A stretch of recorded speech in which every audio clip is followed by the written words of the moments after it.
So, Nicholas, can please tell us who you are and how did you start your work, your job as a photographer? Okay, my name is Nicholas Ganz, and I started doing graffiti back 20 years ago in 1995. And when I started doing graffiti illegally in the streets, at the same time I started to document graffiti with my own photographic camera.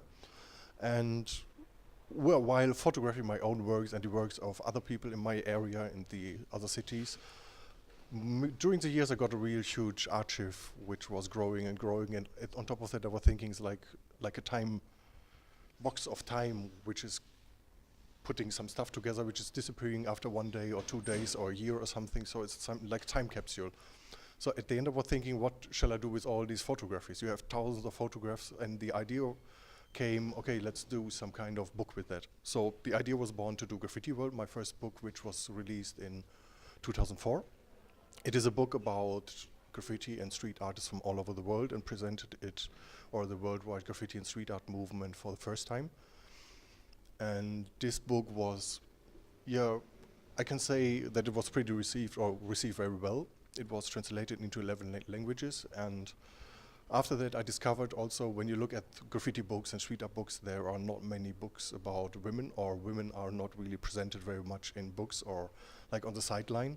And I discovered there are much more women painting graffiti and street art rather than they are presented. On top of that, they have a lot of problems when you talk to them. They have to struggle much more harder doing graffiti, or to get up, or to get a name, rather than men do. On top of that, they have to face a lot of sexism and discrimination, which is normal in society. Not really normal, but at the end it's the same like in our society. So I wanted to fill this kind of gap that they are not getting represented very well. So I made a second book 2 years after Graffiti World, which is Graffiti Women, where I only presented female graffiti artists.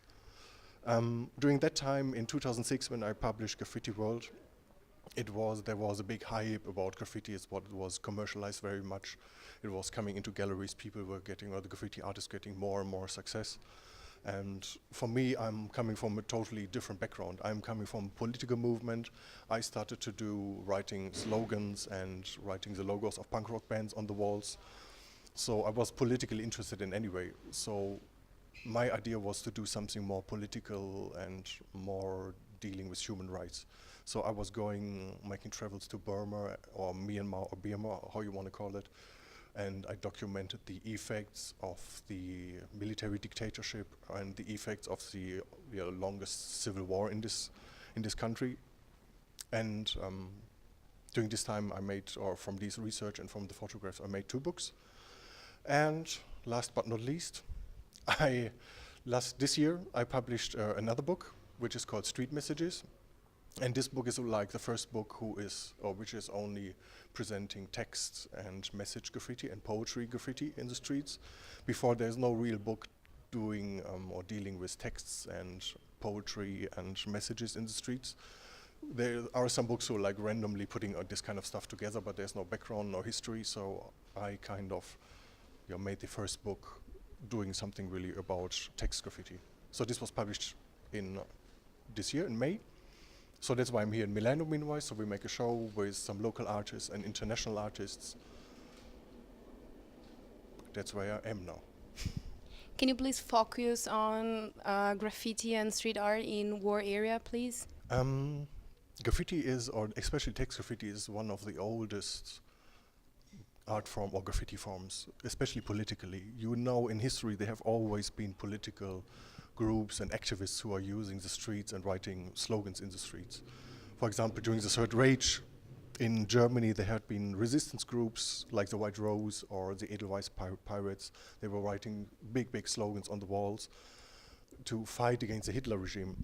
I mean, you know the outcome, that they were killed. But graffiti, and especially doing text graffiti in the streets, and not really particularly in war zones, because in war zones people have to deal with a lot of other things with their daily life to survive and to cope with the ongoing atrocities by war. So they're not really into doing something graffiti because they have to flee and they have to run away. But in countries, for example, like Burma, or for example, before the Arabian Spring, in the Arabian countries, graffiti was having a big role, especially in Arabia, because in Arabian countries, graffiti is an outlet for these people to bring issues out which they cannot talk in their society openly. So people were putting their messages out on the walls which they cannot talk in their home or on the streets or with friends. So it was playing a really big role. And there was one, I forgot the content of that, but especially in the Arabian Spring, there was one little part of a poet by an Arabian poet, which you could find in all these places where the Arabian Spring was starting. So they copied this one, sorry, I forgot it, but they copied this one sentence all the time in all these countries where the Arabian Spring started. But in many countries, text graffiti or writing graffiti in the streets is very important for the political revolution and for political struggle. You have so many examples, for example, Nicaragua, where the Sandinistas used graffiti as like a speaking symbol. So they can bring out their messages to the people, they can bring their ideology and their philosophy to the people, because it's not getting printed in the newspapers. So doing it on the walls illegally, you can directly and easily reach the people rather than getting some articles in the newspapers. And I know people actually who are working as a journalist, and they chose to go in the streets rather than writing articles because there are restrictions in magazines and TV as well, where they don't get certain issues out in newspapers. So you can put the message in the street, and sometimes you reach far more people rather than people read a newspaper or watch a TV. And this is your case? You did the same?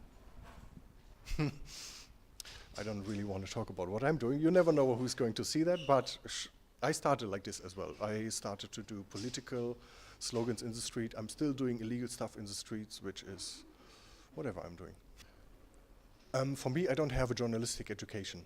I'm doing this because I'm doing this for my heart, and I want to bring out the issues to be in these countries and to bring out the message from them, the true message. So that's why I'm taking a long time to study their situation, to find out and to speak to the people. And for me personally, it was a very contrasting and very disturbing situation, because in some way you exploit these people because you need their horrible stories. You force them to go through these horrible stories of war and shooting and rape and all this kind of shit.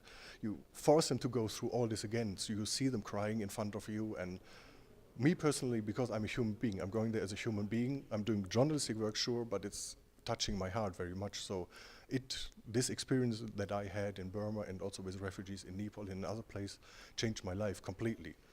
And that's also the reason why I'm not only doing my journalistic work and publishing articles or books. That's also the reason why I started to do a foundation to gather money and to gather donations to give something back to these people, rather than giving a book which they sometimes even can't read because it's written in English. And being a photographer or journalist in these areas is first in some ways important to get really the true message, in my opinion. So you need to research a lot, but also you need to take care of what you do, especially not to put these people in risk or tell a wrong story, which is at the end influencing other people and decisions far away from reality.